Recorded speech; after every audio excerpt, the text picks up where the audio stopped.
Good morning, dear students. My name is Akash Gupta, and I am Assistant Professor at Prestige Institute of Management, Gwalior. Today, we will discuss about the concept of business law. The concept of business law is actually created on the basis of the contract. Now, when it comes to the Indian Contract Act 1872 was passed on the date of September 1st, 1872. Now, it is applicable on whole of India, excluding Jammu and Kashmir. संविदा अधिनियम 1872 में 1 सितंबर को पारित हुआ। इस संविदा अधिनियम में संविदा से संबंधित जितने भी सिद्धांत होते हैं, all the doctrines related to the contracts are the basically the part of the Indian contract act 1872. Here we need to know that a contract can be created with two persons like proposer and acceptor. You need at least two party to create a contract. Now, every single transaction which is totally related with the contract, we can take the example of sale, mortgage, gift, lease, exchange. All these transactions are totally based on the concept of the contract. So you need at least two party to create a contract, like a proposer and a acceptor. So every single party need to follow some kind of rules and regulations as they have decided. They need to follow some kind of transaction. They need to follow some kind of guidelines. So whenever they are going to complete the promises, जब भी वो अपने अपने promises को fulfil करेंगे, उनको अपने अपने वचनों का पालन पूरी तरह से करेंगे, तो उन वचनों के पालन के साथ ही उस संविदा को भी पूर्ण किया जा सकता है। संविदा अधिनियम की एक विशेषता यह भी है कि यदि किसी संविदा को भंग किया जाता है, तो पीड़ित पक्षकार उस बात के लिए क्षतिपूर्ति के लिए एक सिविल वाद को दायर कर सकता है। So every single remedy is going to be concluded through the civil court actually. So aggrieved party can file the suit against a particular person who has hurted him.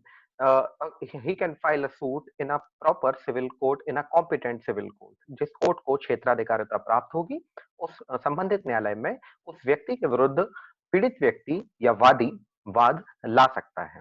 यहाँ इस बात को समझना आवश्यक है कि संविदा से संबंधित जितने भी सिद्धांत दिए गए हैं, वो भारत में संविदा अधिनियम 1872 का जो अधिनियम है, उसमें सारे के सारे सिद्धांतों का समाविष्ट किया गया है। So basically, every single contract is related with the principle. When we look upon the definition of contract in under Indian Contract Act 1872, according to Section 2H of Indian Contract Act, it is clearly mentioned any agreement which is enforceable by law is contract. हर करार जो विधि द्वारा प्रवर्तनीय हो उसे हम संविदा कहते हैं। लेकिन क्या ये इतना संभव हो पाया था कि हर करार को हम संविदा की परिभाषा में समाविष्ट कर सकें? क्या इस तरह से हम कह सकते हैं कि हर वो करार जो विधि द्वारा प्रवर्तनीय है, क्या वही संविदा है, या हर किसी करार को हम संविदा का मूर्त रूप उसको पहना सकते हैं? ये एक बहुत बड़ा प्रश्न है, ये तथ्य का प्रश्न है, और कहीं न कहीं ये विधि का प्रश्न भी बन के हमारे समक्ष आता है। हर संविदा कहीं न कहीं करार से मिलके बनी है, लेकिन हम जानते हैं कि हर करार संविदा से मिलकर नहीं बनता है। तो आज इस लेक्चर के माध्यम से हम ये समझने का प्रयास करेंगे कि संविदा आखिर में होती क्या है, इसका सृजन कैसे होता है, संविदा को भंग कैसे किया जाता है, और अगर एक बार संविदा का भंग कर दिया जाए, एक बार संविदा का भंग हो जाने के पश्चात क्या हमारे पास सिविल न्यायालय के थ्रू थ्रू कोई रेमेडी बचती है भी या नहीं, या वादी प्रतिवादी के विरुद्ध किस न्यायालय में जा सकता है, वाद दायर कर सकता है। So as we all know that a contract is basically a civil suit. So there are two kind of suits, like a civil suit and another one is criminal suit. So whenever the case is related with the money, property and post. Now these particular things need to keep in the mind whenever you are going to file a suit against a particular person in a civil case. So the suit is basically related with three words like money, property and post. It should be thoroughly related with these three words. So anybody who is facing these some kind of damages, who is having some kind of damages from the act by the act of the defaulter person, so the aggrieved party has a right to file a specific case against a specific person or the set of the persons in a proper civil court. लेकिन हर किसी न्यायालय में इस वाद को दायर किया जाए यह भी संभव नहीं है, क्योंकि इस बात को भी समझना आवश्यक है कि हर न्यायालय की अपनी एक क्षेत्राधिकारिता होती है। Every single court, every single competent court is having some kind of jurisdictions actually. Now, when it comes to the jurisdiction, so there are three kind of jurisdiction of any civil court, like pecuniary jurisdiction, जिसको हम बोलते हैं मौद्रिक क्षेत्राधिकारिता, दूसरी होती है क्षेत्रीय क्षेत्राधिकारिता, territorial jurisdiction, तीसरी होती है सब्जेक्ट मैटर ज्यूरिसडिक्शन, यानी विषय वस्तु की क्षेत्राधिकारिता। यदि वाद किसी एक पर्टिकुलर प्रॉपर्टी से रिलेटेड है, अगर उसका मूल्य निर्धारित किया जा सकता है, तो निश्चित सी बात है कि वो पिक्यूनरी ज्यूरिसडिक्शन की परिधि में आता है। तो हम मौद्रिक क्षेत्राधिकारिता को ध्यान में रखते हुए संबंधित न्यायालय में अपना वाद दायर कर सकते हैं। जब बात आती है विषय वस्तु क्षेत्राधिकारिता की, तो जो वस्तु जिस स्थान पर स्थित है, तो उस स्थान से संबंधित न्यायालय में ही हम उस वाद को दायर कर सकते हैं। जब बात आती है टेरिटोरियल ज्यूरिसडिक्शन की, तो हर न्यायालय की अपनी क्षेत्राधिकारिता तय कर दी गई है, जिसके संबंधित आने वाले परिधि में जितने भी लोग आते हैं, अगर वाद उनसे संबंधित है, तो संबंधित न्यायालय में वो वाद दायर किया जा सकता है। किसी भी सिविल न्यायालय का सबसे महत्वपूर्ण काम ये होता है कि वादी या प्रतिवादी को वाद का निराकरण करने के बाद उनको एक उचित राशि प्रदान करना, compensation. So this is the best characteristic of any civil suit that after completion of the judgement every single party is going to be win the case और आइदर लूज द केस। तो जो इस वाद को जीतता है या जिसके पक्ष में निर्णय पारित किया जाता है, we call him a decree holder. Decree holder means आज्ञप्तिधारी। जहां किसी वाद का निर्णय किसी व्यक्ति के विरुद्ध आता है या उसके अगेंस्ट आता है, तो ऐसे व्यक्ति को हम जजमेंट डेप्टर बोलते हैं, निर्णीत ऋणी कहा जाता है। समझने वाली बात यह है, याद रखने वाली बात यह है बच्चों कि सिविल केस जब भी फाइल किया जाता है, तो याद रखने वाली बात है कि तीन चीजों को लेकर, चाहे फिर वो मनी से रिलेटेड मैटर हो, चाहे फिर वो प्रॉपर्टी से रिलेटेड मैटर हो, या वो पोस्ट से रिलेटेड या पद से संबंधित मैटर होते हैं, तो वाद दायर हमेशा सिविल न्यायालय में किया जाएगा। वहीं हम अच्छी तरह जानते हैं कि यदि कोई अपराध किया गया है किसी व्यक्ति द्वारा, तो वो एक व्यक्ति के विरुद्ध ना होते हुए एक पूरे समाज के विरुद्ध होता है। इसीलिए प्रायः हम देखते हैं कि Indian penal code, so we can take the example of Indian penal code. In Indian Penal Code, every single case is related with the offense actually. Now, the offense is basically a kind of wrongful act which is done not against a particular person. It is done against the whole society or whole state. तो इसीलिए उसमें जितने भी case registered होते हैं, वो particularly किसी एक पर्सन और राज्य के विरुद्ध दायर किए जाते हैं। हम उदाहरण के तौर पर राम भरोसे विरुद्ध मध्य प्रदेश राज्य, इट मीन्स मध्य प्रदेश राज्य is actually instituting the case on behalf of the aggrieved person. तो राम भरोसे को जब दंडिक कार्रवाइयों के लिए उसका अभियोजन किया जाएगा, तो निश्चित रूप से उसमें एक पार्टी या एक पक्षकार जो होगा, उस वहां वो भूमिका सरकार के द्वारा अदा की जाएगी। अब हम लौट के अपने टॉपिक पर आते हैं, बिजनेस लॉ। और बिजनेस लॉ का सबसे मेन कंसेप्ट कॉन्ट्रैक्ट के साथ स्टार्ट होता है। ब्रिटिशर्स जब इंडिया में थे, तो ब्रिटिशर्स ने जब प्रथम विधि आयोग भारत में आया था, when the first law commission was introduced in 1860, so it was much needed law. I think it was a much needed act when it comes to the business transaction purpose. Now this particular act is actually having every single concept of the business law, because there is an option of proposer, there is a concept of proposer and acceptor and consideration, and that we all know, according to section 25, no agreement can be fulfilled, no agreement would be remain valid without consideration. So we can understand the value of consideration through Indian Contract Act. Now every single party, like means two parties are there, like proposer and acceptor, and they need to keep the promises, whatever the promises they have made with another person, like promiser, like proposer to acceptor and acceptor to proposer. Now they have to keep the promise. Unfortunately, if they didn't follow the rules and regulations as they have mentioned in the guidelines, as they have mentioned in the contract, yes, the breach of contract would be prevail. So in this condition, there are so many remedies. There are so many remedies provided by the Indian Contract Act under section 73 to 75. So in today's lecture, we are going to discuss briefly about the breach of contract. संविदा भंग क्या होता है, संविदा को perform कैसे किया जाता है, क्या संविदा को भंग करने के बाद क्या किसी तरह का कोई उपचार उपलब्ध है भी या नहीं। तो इनके बारे में हम विस्तार से आज अध्ययन करेंगे। और इसके पश्चात हम इसी लेक्चर में या अन्य लेक्चर में हम संविदा से संबंधित जो उसके प्रमुख सिद्धांतों से संबंधित या उसके प्रकार बताए गए हैं, उनके बारे में डिस्कशन करेंगे, जिनमें प्रमुख रूप से एजेंसी, बेलमेंट, इंडेमनिटी, गारंटी, इनके बारे में हमें पढ़ने को मिलता है। सो मैं आप लोगों के साथ अपने स्क्रीन साझा करते हुए आप लोगों से एक स्लाइड साझा करना चाहूंगा, जो आप शायद अपनी अभी स्क्रीन पर देख सकते हैं। इस स्क्रीन के माध्यम से मैं आपको बताना चाहूंगा कि एक्चुअल में संविदा अधिनियम है क्या, वो बनाया क्यों गया, उसके पीछे का उद्देश्य क्या रहा होगा संविदा अधिनियम को बनाए जाने के पीछे। तो आप देख सकते हैं आपके कंप्यूटर स्क्रीन पर या मोबाइल स्क्रीन पर अभी बिजनेस लॉ की एक पीपीटी आ रही है, मैं आपको आगे उसमें समझाता हूँ। Sources of Indian law. Now, first we need to understand what kind of sources is actually Indian law is having. When it comes to the specific source or when it comes to the Indian law, the core concept of the Indian law was actually derived from the Britishers. आपको पता होना चाहिए कि जब हमारे यहाँ Britishers का आगमन हुआ था सन 1600 में, 1857 की क्रांति के बाद एक सबसे शायद हम लोगों के लिए सबसे बड़ी जीत यही थी कि 1858 में ब्रिटिश ईस्ट इंडिया कंपनी पूरी तरह से अबॉलिश हुई थी। हाँ, लेकिन 1858 में हमारे यहाँ ब्रिटिश शासन प्रभावी हुआ था, जो लगभग 90 सालों तक हम पर शासन करता था। फाइनली हमें 1947 में जाके जब स्वतंत्रता प्राप्त हुई, 1950 में जब हम गणतंत्र के तौर पर आए, तब हमने अपने स्पेसिफिक लॉ, अपने इंडिपेंडेंट इंडिया के लॉ बनाना स्टार्ट किए थे। लेकिन हाँ, इस बात को भी नहीं नकारा जा सकता है कि जब भी हम बात करते हैं इंडियन लॉ की, तो इंडियन लॉ पर बहुत बड़ा प्रभाव देखने को मिलता है इंग्लिश लॉ का। So our Indian Contract Act is actually is not different from the Britishers. Although there are some concepts that we have borrowed every single concept of our Indian Contract Act from the Britishers, but yeah, yes, there are some changes, there are some amendments and the modification that we have done after the departure of the Britishers. So आज भी हमारे लिए sources of Indian law की बात करेंगे तो कहीं ना कहीं इंग्लिश लॉ आता है। दूसरी बात आती है कस्टम्स की। ना व्हाट इज कस्टम्स? कस्टम्स को हिंदी में कहा जाता है रूढ़िया प्रथाएं। क्या हर रूढ़िया प्रथा विधि का रूप धारण कर लेती है? क्या ये इतना आसान होता है कि हर रूढ़ी या प्रथा जो शायद काफी लंबे समय से चली आ रही है? सबसे पहला प्रश्न हमारे दिमाग में यही आना चाहिए कि रूढ़ी और प्रथाओं का संबंध विधि से होता कैसे है, और रूढ़ी और प्रथाएं आखिर में है क्या?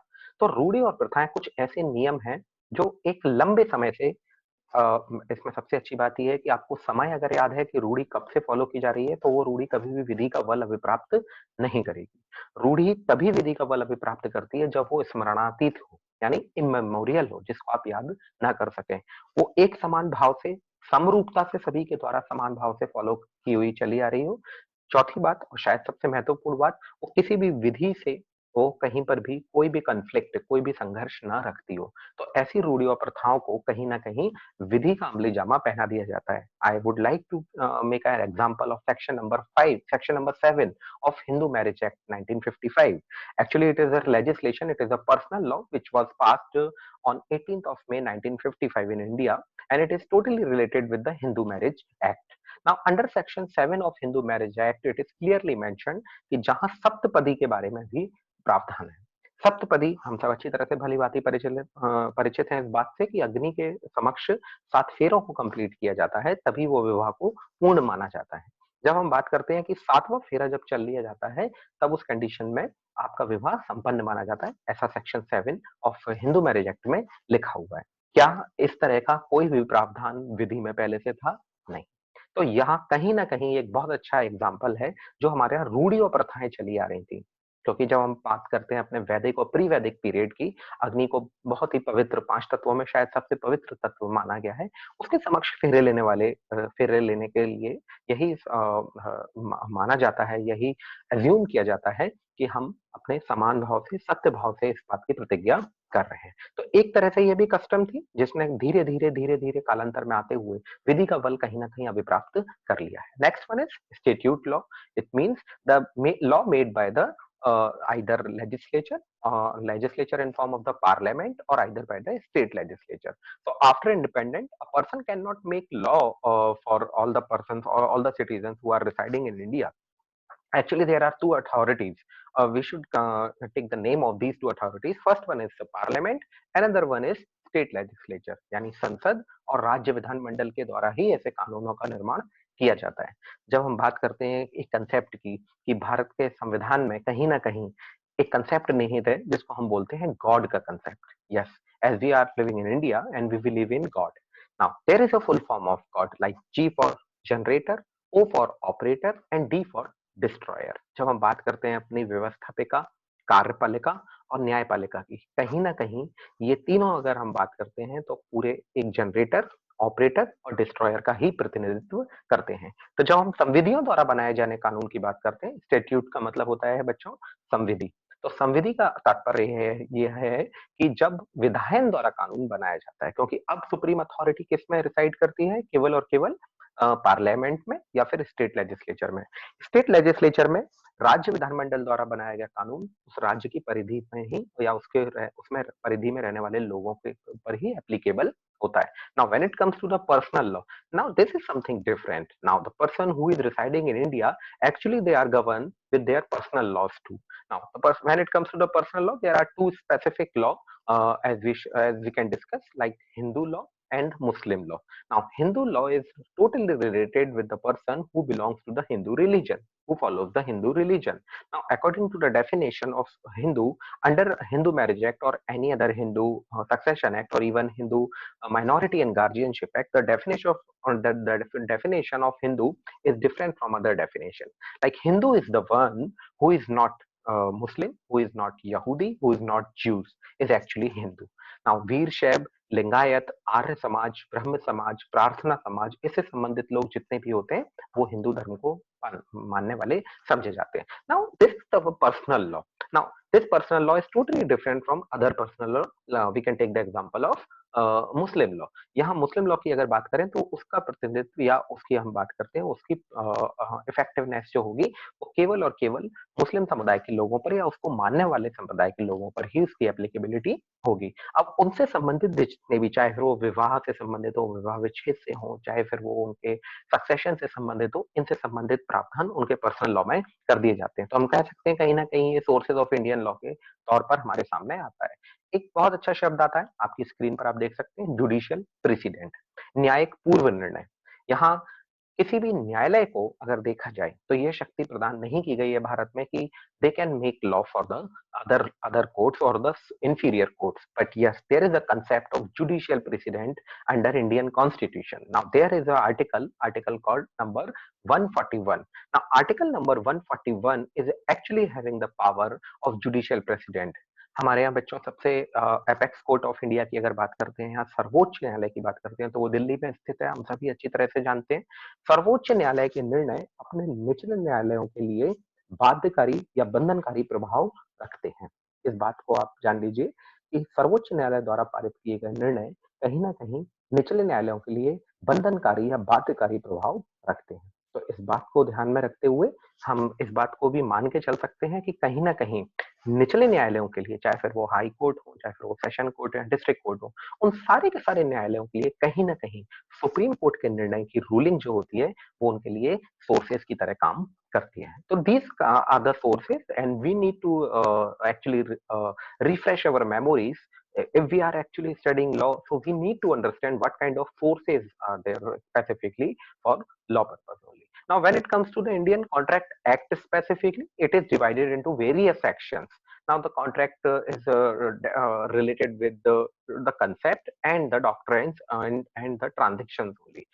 As you can see on your screen, the brief introduction of the contract was given on this slide. The Indian Contract Act was enacted from the first day of September 1872. हमें आपको बताया मैंने कि संविदा अधिनियम जो पारित हुआ वो 1 सितंबर 1872 को भारत में पारित हुआ था. It applies to whole of India except state of Jammu and Kashmir. इसका अगर हम इसके प्रवर्तन क्षेत्र की बात करें तो इसका प्रवर्तन क्षेत्र पूरे भारत में था, संपूर्ण भारत में था, सिवाय जम्मू और कश्मीर को छोड़कर. At the time of inception, there was comprised of 266 sections that which we could broadly divide it into the following categories. जब हम बात करते हैं स्टार्टिंग में इनिशियल स्टेज पर इसमें 266 धाराएं थी, लेकिन हाँ आप देख सकते हैं आपकी स्क्रीन पर सारे सेक्शंस को बाइफरकेट करके मैंने लिखा हुआ है ताकि आपको समझने में आसानी रहे कि उन सेक्शंस में स्पेसिफिकली दिया क्या हुआ है. जब मैं बात करूंगा सेक्शन 1 से लेके 75 तक की, जब when we will discuss about the section number 1 to 75, there are some general principles of the law of the contract. Now general principles of the law of the contract, ये सेक्शन बहुत ज्यादा important है किसी भी प्रतियोगी परीक्षा से संबंधित या प्रतियोगी परीक्षा के अलावा अगर हम किसी भी तरह की संविदा किसी के साथ भी क्रिएट करने वाले हैं. It doesn't matter what kind of transaction actually you are creating with the party. Like you can take the example of sale. Now in sale, what is the definition of sale according to you? I can sum up the definition of sale in one line only. When a person is actually transferring the ownership of the property to someone else in lieu of price. जब कीमत के बदले एक व्यक्ति संपत्ति से संबंधित स्वामित्व का अंतरण किसी दूसरे को करता है, तो हम कहते हैं कि उसने विक्रय संपादित कर दिया है। 2 पार्टी होती हैं, बायर और seller. Now actually seller is actually buyer and seller दोनों पार्टी जब एक ट्रांज़ैक्शन को कंप्लीट करते हैं, तो संपत्ति कहीं उठ के नहीं जा रही है, लेकिन हाँ, संपत्ति से संबंधित दस्तावेज़ों पर कहीं न कहीं दूसरे का नाम अंकित हो गया है। तो यहाँ पर भी कहीं न कहीं संविदा दोनों के बीच में क्रिएट हुई है। हर एक बात का संबंध संविदा से लगाया गया है, लेकिन हाँ, संविदा मजाकबाजी फालतू की नहीं है, जैसा कि लॉर्ड मैकनॉटन ने भी एक केस में कहा था, कि तो संविदा के लिए विधिक संबंध सृजित करने का आशय होना चाहिए। There should be the intention to create the legal relationship between the parties. Now we can contract is not like a fun that we cannot include all the on all the transaction and all the agreements in the contract which is thoroughly related on the fun basis. It cannot be treated like a contract because under section 2h it is clearly mentioned any agreement which is enforceable by law is contract. अब हर करार तो संविदा नहीं है, कुछ करार ही संविदा बनते हैं जो विधि द्वारा परिवर्तनीय है। आपने यूनिट 1 में जब पढ़ा होगा कि कौन-कौन से ऐसे करार हैं जो संविदा का रूप धारण कर लेते हैं, उसके बारे में डिस्कस किया जा चुका है। मैं आपको आज संविदा भंग से संबंधित या संविदा के परफॉर्मेंस से संबंधित लेक्चर पर आपका ध्यान आकृष्ट करना चाहूँगा। जहाँ आप अपनी स्क्रीन पर देख सकते हैं, there are some section 76 to 124। यहाँ इन धाराओं की अगर बात करें, इन धाराओं को अब मूल रूप से संविदा का भाग नहीं माना जाता है। प्रारंभ में ही इसका भाग रहे थे, लेकिन इसके लिए अब एक सेपरेट एक्ट बन चुका है। Now the contract relating to the sale of goods. Now the contract is actually related with the sale of goods. Goods का मतलब यहाँ माल से लगाया गया है। जब आप किसी एक माल को किसी व्यक्ति को विक्रय करते हो उस चीज का, तो उन विक्रय से संबंधित धाराओं को 76 से 124 में मूल पर रखा गया था, लेकिन अभी इसका पार्ट नहीं है because we are having a separate law as related to the sale of goods 1930। तो 1872 में भारतीय संविदा अधिनियम पारित होने के बाद 1930 में सेल ऑफ गुड्स एक्ट के नाम से, माल विक्रय अधिनियम के नाम से एक अधिनियम सेपरेटली एक पारित किया गया था। Now the section number 125 to 238, there are some special kinds of contract, likewise indemnity, क्षतिपूर्ति, गारंटी, गारंटी की अगर बात करें तो प्रतिभूति से संबंधित संविदाएं, बेलमेंट उपनिधान से संबंधित संविदाएं, प्लेज जिसको हम गिरवी भी बोलते हैं, गिरवी से संबंधित संविदा, और last but not the least agency, यानी अगर आप किसी व्यक्ति को प्राधिकृत करते हो, अधिकृत करते हो, तो उससे संबंधित चीज के लिए भी हमें कहीं ना कहीं संविदा को ही सृजित करना होता है। और जब हम बात करते हैं सेक्शन नंबर 239 टू 266 जो ओरिजिनली अब पार्ट शायद संविदा अधिनियम का नहीं है, तो contract relating to the partnership. Now we are having a separate act called Indian partnership act 1932। Now, it was enacted on the date of 1st of October 1932, Indian Partnership Act.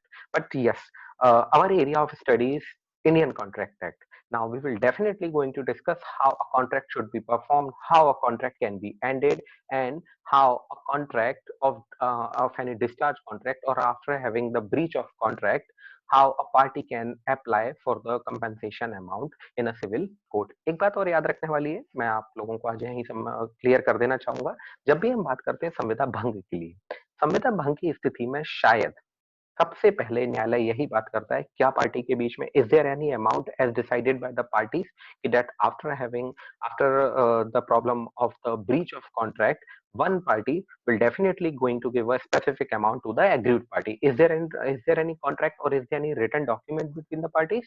If it is, तो liquidated damages यानी परिनिर्धारित क्षतियां या परिनिर्धारित क्षतिपूर्ति उसमें जो parties ने आपस में decide किया हुआ है वो आपको न्यायालय दिला सकता है। लेकिन प्रॉब्लम सबसे ज्यादा वहां खड़ी होती है कि जहां पर संविदा में कहीं पर भी पक्षकारों के बीच में कोई भी राशि को निर्धारित अभिनिर्धारित नहीं किया गया है।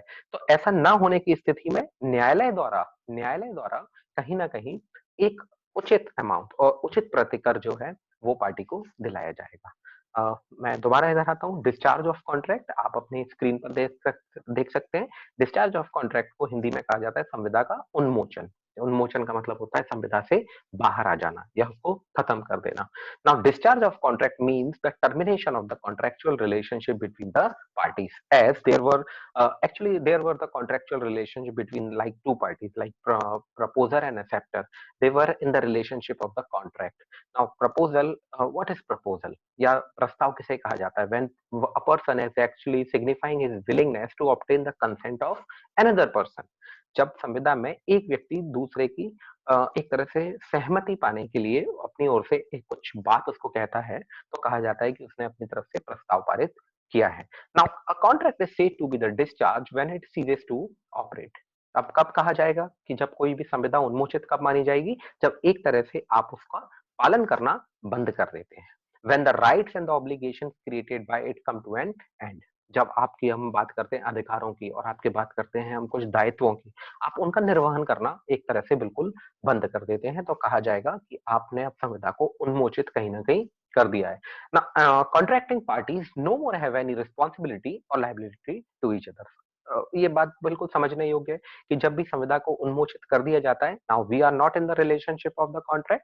Now I don't need to perform my part of the liability or the rights. Neither I can enjoy the rights, neither I am interested to fulfill my responsibility as it was decided that we are in the form of the contract, we are in the relationship of the contract, we are in the contractual relationship. So we need to perform our part. But yes, if we are no more in the contract, now we are discharging our responsibility. Now we are actually ending the contract. So in other words, discharge of contract का मतलब कहीं ना कहीं termination of the contract और the ceases to be the contract भी होता है, जहां संविदा को उन्मोचित या खत्म किया जा सकता है। जब हम देखते हैं एक बहुत छोटा सा मैं एग्जांपल आप लोगों के सामने लेके आया हूँ अगली स्लाइड में, आप देख सकते हैं आपके कंप्यूटर और मोबाइल स्क्रीन पर ये दोनों चीजें उपलब्ध हैं। दोनों एग्जांपल में मैंने कहीं ना कहीं संविदा के दोनों तरीके से इन्मोचित जब किया जाता है उनको एक तरह से समाविष्ट किया है। आप देख सकते हैं, A promises to deliver goods to be on a certain day on payment of 1000 rupees. Now according to section number 55 of Indian contract act, हमें अच्छी तरह से पता होना चाहिए the time is the essential element of the contract. There are some kind of contract where time plays the very important role in the contract. Now you need to perform the task well within time according to section number 55। Now अब उसके परिप्रेक्ष्य में हम इस example को दोबारा पढ़ते हैं। A promises to deliver goods to be on a certain day on the payment of 1000 rupees. As you can see on your screen the date was fixed. Now you need to deliver the article on a specific date. A dies before that day, A's representative are bound to deliver the goods to B and B is bound to pay the 1000 rupees to A's representative। संविदा में मैं आपसे एक और बात यहाँ clear कर दूं, सिविल वाद में कहीं ना कहीं ये चीज भी मायने रखती है कि पक्षकार भले ही मृत हो जाएं लेकिन वाद तब भी जीवित रहेगा। तो इसी बात में इसी एग्जांपल में आप देख सकते हैं कि यहाँ अगर अनफॉर्चुनेटली डिलीवर करने से पहले ही अगर एक की मृत्यु हो जाती है तो एक के उत्तराधिकारी, अब यहाँ उत्तराधिकारी से संबंधित यही नहीं होता है कि उसके रक्त संबंधित उत्तराधिकारी, रिप्रेजेंटेटिव का मतलब जो उसके बिहाफ पर इस ट्रांजेक्शन को लुक आफ्टर कर रहा है। It might be his son, it might be his working colleague, कोई भी उसके बिहाफ पर, it might be his agent, तो वो कोई भी व्यक्ति हो सकता है। Now he would be definitely would be bound to deliver the goods, deliver the articles to B as they have decided in the promise. Now B need to pay the 1000 rupees to A's representative। अब ये तो है नहीं, लेकिन A के representative को कहीं ना कहीं वो 1000 रुपीज पे करेगा। आप इस एग्जाम्पल में देख सकते हैं कि A की मृत्यु के बाद उसके रिप्रेजेंटेटिव कहीं ना कहीं, उसके प्रतिनिधित्व या उसके उत्तराधिकारी कहीं ना कहीं उस संविदा का पालन करने के लिए बाध्य किए जा सकते हैं। यही एग्जाम्पल 2 को आप देखें, ये बिल्कुल अलग बात करता है।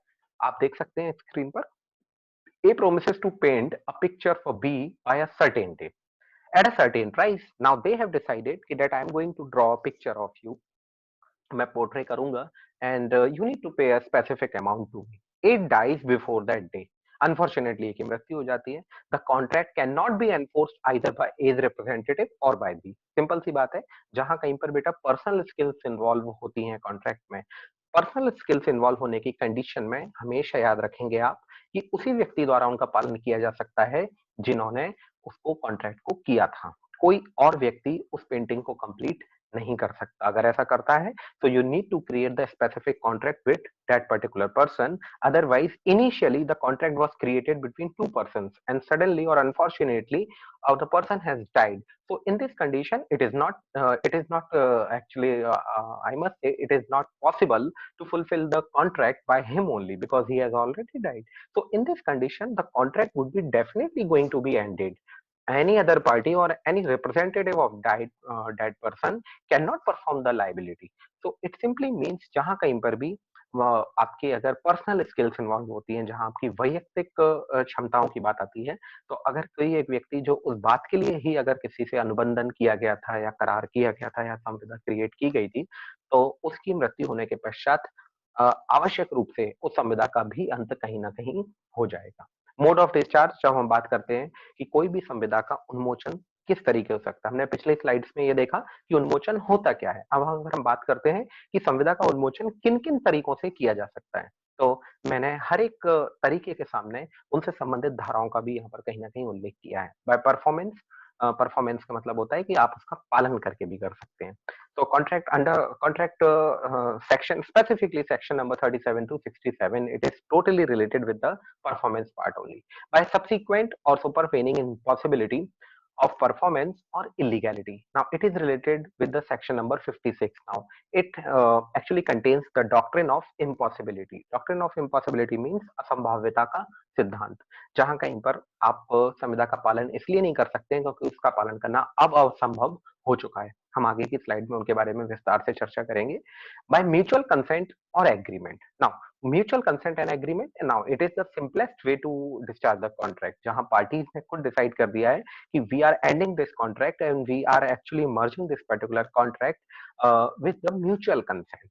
Now, contract was actually created on the basis of the mutual consent. Now, what is consent according to you? अगर मैं बात करूं आपसे कि सहमति की परिभाषा क्या होती है? So, according to section 13 of Indian Contract Act, it is clearly mentioned when two persons are agree on the same point in a same manner is called the consent. When two persons are agree on the same point in a same manner is called consent. Now, the consent, only consent, mere consent is not necessary to create the contract. The consent must be free from all evils. Now, free from what?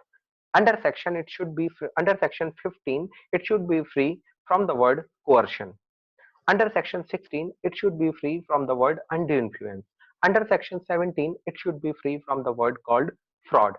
Under section 18, it should be free from the word called misrepresentation. And last but not the least, it should be free from the word called mistake. So the consent must be free from 5 different things like coercion, undue influence, fraud, misrepresentation, and mistake. Now the consent would be free. Now the consent can be converted into the free consent. So you need to know that a free consent plays a very important role. अगर आप किसी की सहमति चाह रहे हैं तो कहीं ना कहीं वो आपकी धमकी से, अनुचित दबाव से, कपट से, मिथ्या दुर्व्यपदेशन से और कहीं ना कहीं भूल से इनसे कारित ना की गई हो, इस बात का भी ध्यान रखा जाएगा। इसके बाद आता है ब्रीच ऑफ कॉन्ट्रैक्ट, जहां संविदा के भंग की स्पेसिफिकली बात की जाती है कि संविदा का भंग किस तरीके से किया जाता है।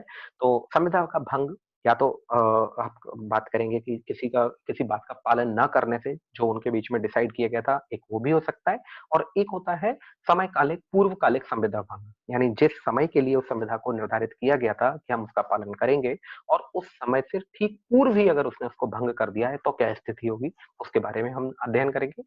एक और आता है by lapse of time, as I have already discussed in previous slide that according to section 55 the time is the essential element of the contract and you need to perform the task well within in time.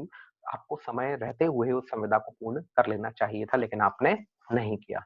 तो इस स्थिति में lapse of time होने की वजह से भी या समय व्यतीत हो जाने के बाद निश्चित रूप से उस संविदा को भी उन्मोचित किया जा सकता है। And by the operation of law. Operation of law का क्या मतलब हुआ? जब संविदा दो लोगों के बीच में क्रिएट की गई है, when it was created between the parties, it simply means a party can discharge the contract. But what is the meaning that operation of law? Through operation of law अगर हम आप बात करें कि कहीं ना कहीं आपकी संविदा का जो उद्देश्य था वो लीगल ना रहते हुए अनलॉफुल हो गया है, इलीगल हो गया है, तो यहाँ लॉ को इंटरवीन करना पड़ेगा और शायद आपकी संविदा को वो भंग करा सकते हैं। यहाँ इस बात को भी ध्यान में रखें कि जहाँ संविदा का सृजन केवल और केवल वाणिज्यिक समव्यवहार के लिए किया जाता है, actually the relationship of contract is totally based on the commercial transaction between the parties. Now if any party like proposer और acceptor has become a insolvent person, now what is the definition of insolvent person? Who is insolvent person according to you? The simplest definition of the insolvent person, a person who is unable to pay his debt. He is having the liability on the shoulder of him, but yes, he was having a limited source of the assets. So in this condition, the competent court is going to certify that this particular person has become an insolvent person. He has huge liabilities on his shoulder, but he was having no assets. So in this condition, court may present a kind of certificate to a person that this particular person has become an insolvent person. Now he is not fit for the contract. So under section 11, it is clearly mentioned that a person cannot enter into an agreement if he is not fulfilling these type of conditions. First, you need to know the competency of parties. It means a person who haven't attained the age of majority is not fit for the contract. So हमें पता है a minor cannot enter into an agreement. एक case और इससे संबंधित वाद आपने पढ़ा होगा, मौरी विवी वर्सेस धर्मदास घोष, ये इससे संबंधित वाद था जब हम बात करते हैं कि that a person should be the sound mind person. Now what is the definition of sound mind? A person is said to be sound mind when he is actually understanding the nature and the consequences of the act. तो कहा जाता है कि वो person स्वस्थ चित्त है, विकृत चित्त नहीं है. तीसरी बात आती है, a person should not be barred by any law. किसी विधि द्वारा उसको वर्जित न किया गया हो करार करने से. तो सिंपल सी बात है कि अगर कोई व्यक्ति दिवालिया घोषित किया जा चुका है, खुद के द्वारा नहीं, एक किसी न्यायालय द्वारा उसको अगर दिवालिया घोषित किया गया है, तो दिवालिया व्यक्ति कभी भी कॉन्ट्रैक्ट नहीं कर सकता है. तो जब कॉन्ट्रैक्ट नहीं कर सकता है, तो सिंपल सी बात है कि अगर कोई भी व्यक्ति, चाहे फिर वो प्रपोजर हो, एक्सेप्टर हो, चाहे फिर वो प्रोमिसर हो या प्रोमिसी हो, अगर वो दिवालिया घोषित हो गया है, तो ठीक उसी वक्त से संविदा से उन्मोचित हो जाएगा या कॉन्ट्रैक्ट को डिस्चार्ज हो कर देंगे. So these kind of points need to be remembered when the contract may be discharged. So these kind of points, so through these modes, a contract can be discharged. So अब हम इनको specifically एक एक section को थोड़ा सा highlight करके पढ़ेंगे. आप अपनी स्क्रीन पर देख रहे हैं बाय परफॉर्मेंस, यानी संविदा के पालन के द्वारा. शायद सबसे अच्छा तरीका और शायद सबसे सिंपल तरीका जब हम किसी भी संविदा का अंत उसको पालन करने के द्वारा करें. तो performance means the doing of that which is required by the contract. Now, the discharge by the performance takes place when the parties to the contract fulfill their obligation arising under the contract within the time and in the manner prescribed. Now, आप समझ सकते हैं कि when two parties like proposer and acceptor, they have created a contract, they have created an agreement, and they have actually written some kind of limitations, some kind of points over the paper, and they have signed over the document that every single party need to fulfill the task and need to complete the task well within in time in a specific manner. We can take the example of A or B. A और B has decided कि आप मुझे 5 kilo शक्कर मुझे यहाँ deliver कीजिएगा. जैसे ही वो सामान मेरे यहाँ डिलीवर हो जाएगा, मैं आप उससे संबंधित जो भी राशि होगी, मैं आपको उसको प्रदान कर दूंगा. Now, there are two parties like proposer and acceptor, and they need to perform the task within the time, as they have decided कि you need to transfer the sugar at my doorstep before 5 p.m. today. So, okay, and after whenever you are going to deliver the sugar at my doorstep, I am definitely going to give the appropriate amount to you. Now, the amount was actually playing the role of the consideration. So, in this condition, in this situation, every single party, like promisor and promisee, they need to perform the task. यहाँ मेरा अगर मैं बात करूं तो ए की liability क्या है कि वो सामान को उसको डिलीवर करेगा. बी की लाइबिलिटी क्या है कि जैसे ही उस सामान का डिलीवर वो कर देगा, वो उसको उसका पैसा दे देगा. तो दोनों को अपने अपने पार्ट पर कहीं ना कहीं प्रोमिसेस को कैप्ट करना है. तो in such case parties are discharge and the contract comes to an end. जैसे ही आपने मान लीजिए सामान डिलीवर कर दिया और उसने आपको उससे संबंधित जो राशि थी वो प्रदान कर दी, संविदा का अंत अपने आप हो जाएगा, बहुत ही अच्छे तरीके से हो जाएगा अगर कहा जाए तो. But if only one party performs the promise, problem वहां क्रिएट होती है कि जहां एक पार्टी ने तो अपने प्रोमिसेस को कैप्ट कर दिया, सामान तो आपने डिलीवर कर दिया, लेकिन अदर पार्टी जो है उसने आपको पैसे देने से इनकार कर दिया, मना कर दिया. नाउ ही और she is alone is discharge. Such a party gets a right of action against the other party. जहां सिंपल सी बात है कि अगर आपको आपका पैसा नहीं मिला है, now you need to know your rights. You can file a specific complaint against a particular person that is a defaulter. अब उसके ब्रीच करने की वजह से कहीं ना कहीं संविदा में आपको नुकसान हुआ है, आपको आपका पैसा नहीं मिला, एक प्रॉपर नोटिस भी दिया, सर्व करने के बाद भी आपको उसका अमाउंट नहीं मिला. Now you have every single right to file a specific case against a particular person in a proper civil court. अब आप वहां पर किन किन चीजों के लिए अपना वाद दायर कर सकते हैं? Actual performance and attempted performance. Now there is a difference between actual performance and attempted performance. Actual performance when both the parties have performed their promises and the contract is discharged. Performance should be completed, precise and according to the terms of the agreement. Simple सी बात है, अगर actual performance हो चुका है तो कोई बात ही नहीं है. आपने जो जो भी केप्ट किए थे प्रोमिसेस, चाहे फिर वो वादी की तरह मैंने या फिर प्रपोजर की तरह मैंने और एक्सेप्टर की तरह आपने, हम दोनों ने अपने अपने प्रोमिसेस को केप्ट कर दिया. Now this is the example of actual promise.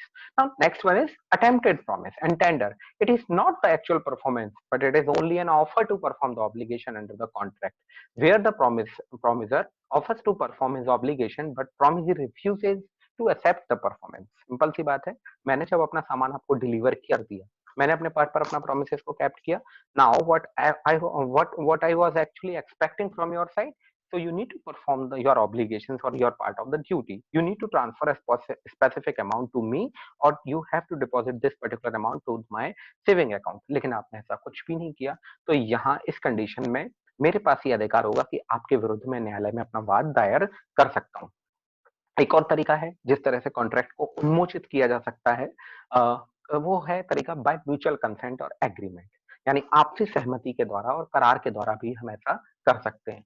Since a contract is created by mutual agreement, ये हमको अच्छी तरह से पता है कि जब भी कॉन्ट्रैक्ट को क्रिएट किया जाता है तो उसमें एक बात का हमेशा ध्यान रखा जाता है कि वो म्यूचुअल एग्रीमेंट, यानी दोनों की आपसी सहमति से ही उसका एक तरह से बात करें सृजन हुआ है. It can also be discharge by the mutual agreement. Simple सी बात है, अगर उसको हमने सृजन किया है तो we have every single right. We, it means like promiser and promisee having every single right to end the contract. Now discharge by mutual agreement can be done in any of the following ways. इन तरीकों से वो हो सकता है, चाहे वो novation हो, rescission हो, अल्टरेशन हो, रेमिशन हो, वेवर हो. अब ये क्या वर्ड होते हैं, एक एक करके हम उनका अध्ययन करेंगे. If the parties to a contract agrees to substitute a new contract for it to be resigned or to alter the original contract is discharged. जब भी संविदा का नवीन किया जाए, विखंडन किया जाए या उसमें कुछ परिवर्तन किया जाए, सिंपल सी बात है कि आपने जो मूल कॉन्ट्रैक्ट किया हुआ है, जो ओरिजिनल कॉन्ट्रैक्ट किया हुआ है, कहीं ना कहीं आप उसको खत्म कर रहे हैं. पहला वर्ड है आपके सामने नोवेशन, इसका अर्थ होता है नवीन करना. Now substitution of new contract for the original one. Substitute का मतलब होता है प्रतिस्थापित करना. जब आप मूल संविदा के स्थान पर एक किसी नई संविदा को प्रतिस्थापित कर देते हैं, तो सिंपल सी बात है कि मूल संविदा को आपने पूरी तरह से खत्म कर दिया है. So either between the same parties और द डिफरेंट पार्टीज, आप उससे उन्मोचित पूरी तरह से हो जाते हैं. दूसरा, recession. It means cancellation of all or some of the terms by the mutual agreement. Now the parties have decided that we need to cancel the agreement, the original agreement. या तो आप ऐसा कर लें, otherwise you were not happy with some terms and the conditions, and you both think that we need to cancel these particular points. So in this condition, every party has a right to raise the voice कि we need to cancel those 2 or 3 points in this condition. Alteration, changing of certain terms by the mutual agreement. अगर कुछ terms and conditions को alter किया जाए, यानी परिवर्तन किया जाए, तो अल्टरेशन का मतलब मॉडिफिकेशन भी आप यहाँ समझ सकते हैं. तो जब उसको मॉडिफाई किया जाएगा तो उस कंडीशन में हम समझ सकते हैं कि आपने मूल संविदा को पूरी तरह से नष्ट करना चाहते हैं. रेमिशन, acceptance of a lesser sum than what was contracted for a lesser fulfillment of the promise made. रेमिशन का मतलब होता है उसका लघुकरण कर देना, जहां आप संविदा से पूरी तरह से उन्मोचित किसी को इस बात से भी कर देना चाहते हैं कि जहां बहुत एक छोटी सी राशि को लेकर आप तुष्ट अगर हो जाते हैं, सेटिस्फाइड अगर हो जाते हैं, तो बचे हुए अमाउंट के लिए मान लिया जाता है कि आपने उसको उन्मोचित कर दिया है. वेवर, रेलिंक्विशमेंट और अबेंडनमेंट ऑफ अ राइट. जैसे आपने मान लीजिए आपने अपने अधिकार का त्यजन कर दिया है, त्याग कर दिया है पूरी तरह से, तो भी अगला पक्षकार जो होगा या दूसरा पक्षकार जो होगा, वो अपने पार्ट पर उसको फॉलो करने से उन्मोचित कर दिया जाएगा. Merger, where an inferior right possessed by a person coincides with the superior right of the same person. जब दो बातों को मर्ज कर दिया जाता है, दो ही कॉन्ट्रैक्ट को, तो उसमें कहीं ना कहीं जो पूर्व नियोजित या पूर्व जो संविदा हमारे बीच में, वो कहीं ना कहीं ऑटोमेटिकली जो है वो भंग हो जाती है. ये बहुत इंपॉर्टेंट है। बाय सब्सिक्वेंट और सुपरवेनिंग इम्पॉसिबिलिटी ऑफ परफॉर्मेंस और इलीगैलिटी। किसी भी बात को जब करार किया जाता है, करार करते समय वक्त उसका जब पालन किया जाना था, वो पूरी तरह से सही थी। लेकिन धीरे-धीरे जब लेटर ऑन स्टेज पर करार संविदा से परिवर्तन होने की स्थिति में आया, तो कहीं न कहीं सब्जेक्ट मैटर खत्म होने से, सब्जेक्ट मैटर डिस्ट्रॉय होने से हम उसको फुलफिल नहीं कर पाए। इसका एग्ज़ाम्पल मैं आपको दे सकता हूँ। ए और बी के बीच में करार इस बात को लेके किया गया कि ए के पास एक भवन था, वो उसका कहीं न कहीं स्वामी था। स्वामी होने के नाते उसने बी को वो भवन किराए पर 1 दिन के लिए दिया। उसका प्रयोजन जो था वो वैलिड था। वहाँ कोई पर एक पार्टी करना चाह रहे थे और इस बाबत ₹5000 की एक राशि का दोनों के बीच में एग्रीमेंट किया गया कि और इस बाबत ₹2000 जो हैं वो एडवांस जो थे वो ए को दे दिए गए और remaining ₹3000 after completion of the work, यानी आपकी पार्टी खत्म होने के बाद अगले दिन वो उसको दे देगा। इसकी बुकिंग जो उसने थी वो 1 हफ्ते पहले कराई थी और डेट डिसाइड की गई कि 9 अक्टूबर को वो पार्टी यहाँ रखी जाएगी।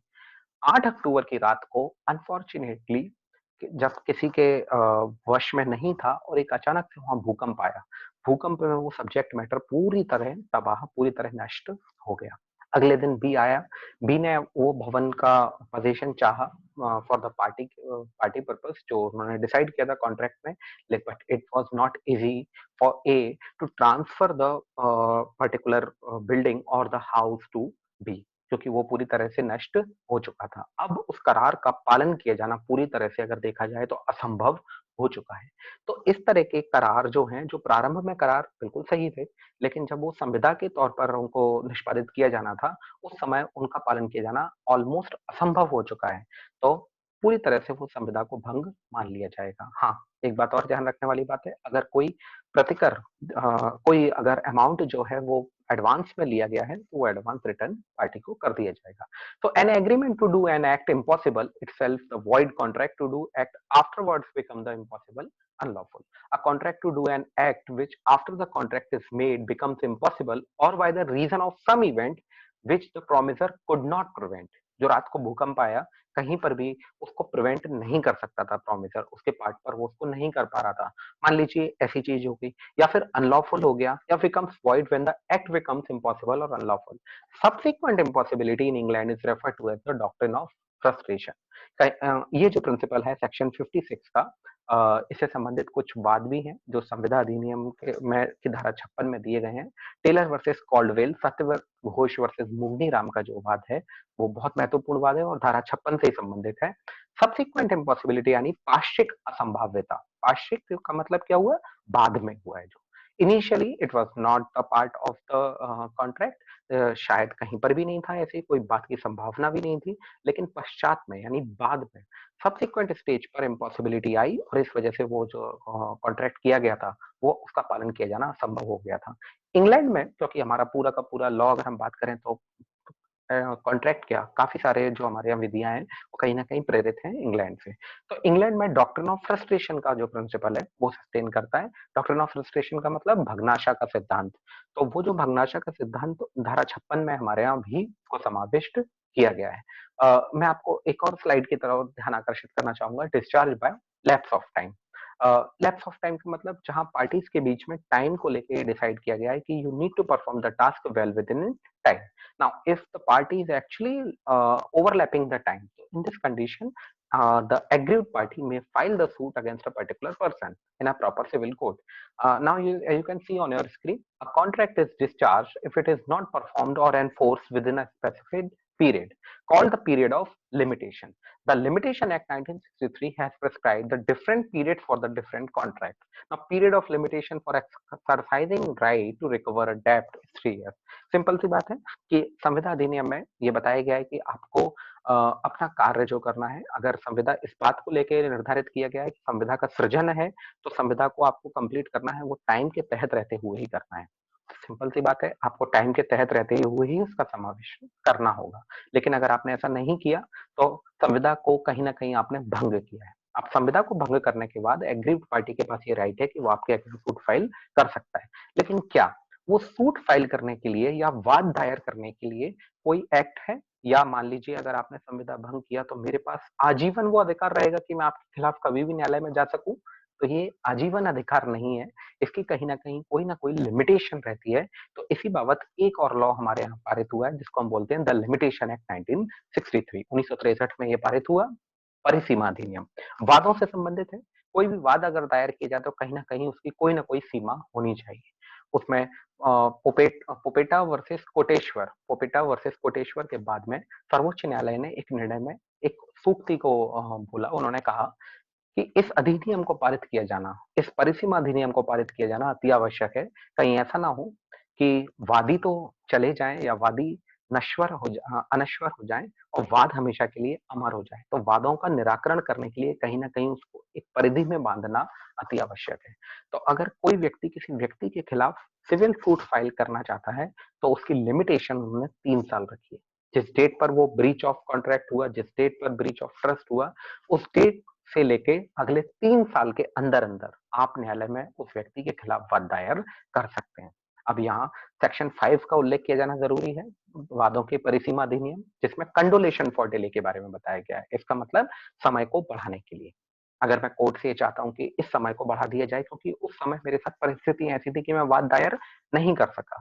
तो इस कंडीशन में every single party can take the advantage of section number 5 which is totally related with the condonation of delay. Otherwise it is thumb rule, it is a general rule कि you need to file a specific suit against a particular person within the 3 years. Within 3 years. Now, it is the discharge of lapse of time. Now, what is discharge by operation of law? विधि के प्रवर्तन द्वारा किस तरह से अगर संविदा को उन्मोचित किया जा सकता है? सबसे पहला by death of the promisor, अगर पार्टी की डेथ हो जाती है promisor की, मैंने आपको बताया था through insolvency यानी दिवालियेपन के द्वारा भी, by मर्जर करने के बाद ऑटोमेटिकली आप अपनी संविदा से उन्मोचित हो जाएंगे, by unauthorised material alteration. Simple सी बात है, अनऑथराइज्ड मतलब अपराधिकृत, अपराधिकृत मतलब जो विधि द्वारा आपको प्राधिकृत नहीं किया गया है। तो आपने इस तरह का अगर कोई भी बदलाव किया है, तो निश्चित रूप से कहीं न कहीं आप उस संविदा से उन्मोचित हो जाएँगे।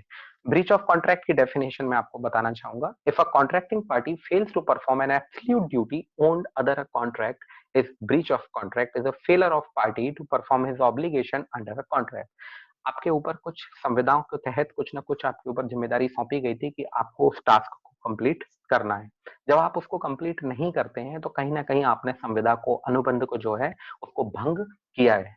When one party commits a breach of aggrieved party becomes entitled to rescind the contract and to claim the damages. Simple सी बात है, जिसको नुकसान हुआ है आपके कार्य न करने की वजह से, वो एग्रीव्ड पार्टी कहलाएगा, वो व्यथित पक्षकार कहलाएगा और व्यथित पक्षकार को यह अधिकार होगा कि वो सिविल न्यायालय में आपके विरुद्ध एक वाद दायर कर सकता है। किस बात के लिए? उसको हुई क्षतिपूर्ति के लिए एक प्रतिकर प्राप्त करने के लिए। क्योंकि सिंपल सी बात है, कॉन्ट्रैक्ट में अगर पनिशमेंट का टाइप की बात करें तो कॉन्ट्रैक्ट में punishment in form of penalty होता है या कंपेंसेशन होता है। प्रतिकर के रूप में आपको उसका हर्जाना जो है उससे संबंधित आपको मिल जाता है।